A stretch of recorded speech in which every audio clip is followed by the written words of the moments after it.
Bon, ben on reprend Warhammer. Alors la dernière partie, il s'est avéré que t'étais un mince padassin. Ma main en porte encore les témoignages. Hein, foiré.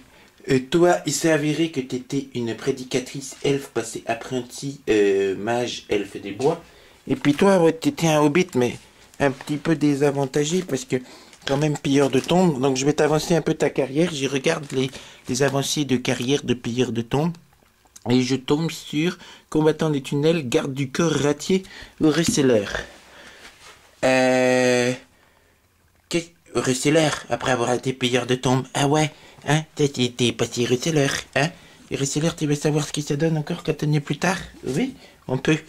Bon, je te montrerai plus tard. Donc toi, en tant que reseller avec ce pilleur des tombes, toi en tant qu'apprenti mage elfe des bois, et puis toi en tant que ce padassin nain qui dans le clan nain est tombé dans le forgeron des runes naines, a eu quelques problèmes parce qu'il se fait enlever par les sbires d'un vampire. Sbire d'un vampire qui est le vampire dont toi tu as aussi pu connaître certaines aventures parce que franchement quand t'as pillé tous les tombes de ce vampire, bah ouais, hein, même parce que y avait peut-être ton papa dedans, vous décidez de partir en expédition.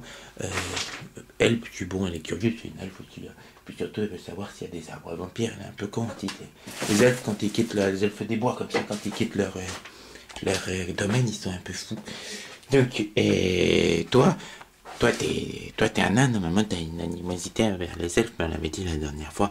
Bon, c'est pas très grave, parce que quand même, l'elfe, elle est bien jolie. Je mets plus ma main, j'ai compris. Si je mets ma main, je pense que je me fais piquer. Oui, c'est ça. Voilà, j'ai bien compris. Donc, en aventure et sur le chemin, pour aller à la forteresse du vampire, vous croisez des villageois humains qui vous demandent de l'aide parce que leur chariot est cassé. Toi, tu te méfies. Toi, tu fais une petite concentration. Et puis tu t'approches du premier fermier, tu lui serres la main gentiment. Bonjour mon brave, comment cela va-t-il? Pourquoi vous avez des ennuis? Et tu constates le brave monsieur a sur lui certainement quelque chose de magique, ce qui est louche. Tu en parles aussitôt à tes compagnons et bon, comme un accord, après tout, il y a un spadassin, un pilleur de tombes et puis une elfe un peu folle. Vous demandez de façon verte aux braves humains dont le chariot s'est renversé s'ils ne seraient pas éventuellement des spirites vampires. Ce à quoi ils sortent leurs épées, forcément, et commencent à vous foutre sur la gueule. Alors toi, tu découvres un des inconvénients de Warhammer assez vite. C'est quoi Warhammer? C'est un peu de la... enfin, c'est pas un jeu facile quand on est magicien. Ou non. Toi, tu constates aussi que effectivement, tu sais te battre. Tu sais te battre, mais oui, certes, mais les hobbits, c'est pas non plus très facile. Ils ont moins 10% en capacité de combat. Donc vous deux, c'est plutôt le caca. Et toi, en tant que ce padassin, heureusement, tu as pas été idiot. Comme vous êtes des personnages relativement un peu plus avancés, 2 ou 3 promotions, tu as pris 2 attaques. D'ailleurs, t'es le seul à en avoir 2 attaques, alors qu'un pilleur de tombe, non, ça le fait pas tellement un pilleur de tombe. Donc du coup, dans le combat, vous avez assez mal. Hein. Ça, il faut dire ce que tu es. Tu tombes à moins 18 points de vie, suite à un coup critique donné par un casse-tête. Par un borgne, moins 18 points de vie, c'est la mort. Mais comme au bout de à peine une heure d'aventure, c'est qu'on perd son personnage, tu dépenses un des points de destin, un des 2 points de destin que tu as. Toi, tu tombes juste à moins 12 points de vie. À moins 12 points de vie, c'est aussi embêtant pour un hobbit. Mais cela dit, tu as un peu plus de points de destin qu'elle, 4. Ce qui te permet d'en sacrifier un pour être sauvé par les dieux. Étant sauvé par les dieux, vous avez une image tous les deux qui vous donne une sorte de vision de votre avenir et de votre futur. Et toi, tu as comme vision de devenir la première elfe forgeron des runes. C'est peut-être ça, ton signe, ton destin. Bon, il faudra peut-être épouser un nain, il faudra peut-être beaucoup te faire entendre auprès d'eux, mais après tout, pourquoi pas? Toi, ton destin, c'est pas d'être reseller. Non, t'as compris que c'était pas ça. Toi, tu veux dire... non, arrête. Oui. Toi, oui, c'est ça. Oui. Toi, soit tu deviens le premier hobbit vampire, vu comment t'aimes bien mordre. Oui, c'est bien possible.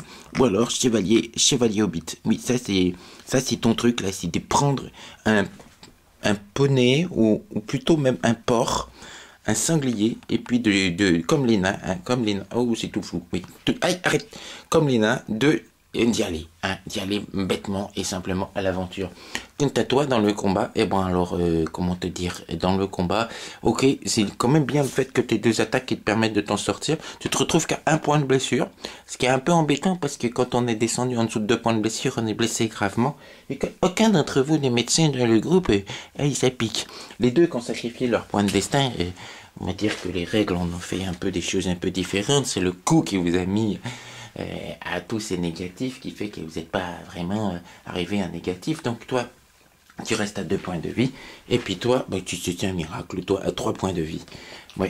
Donc vous pillez les gens que le spadassin surtout a tué. Et toi, à ta grande fureur, tu comprends que ça va être difficile d'être magicienne comme ça. Parce que c'est déjà t'es qu'apprenti. Et les sorts, t'apprends tout le round à lancer. Il faut des composantes. Et puis tu perds une partie de ton initiative le temps de les lancer. C'est une catastrophe, les gens ils te tapent dessus. Magicien, il faut vraiment bien être entouré, avoir des copains devant et pas des hobbits ou des nains qui foncent dans le tas et qui oublient de protéger les arrières de leurs compagnons. Oui, oh, ça c'est beau, ça tient beau, ça tient beau. Oui, chevalier plutôt que chef rebelle, hein, comme on avait dit la dernière fois. Sur les cadavres de ces gens, vous trouvez une carte montrant l'entrée secrète du château des vampires.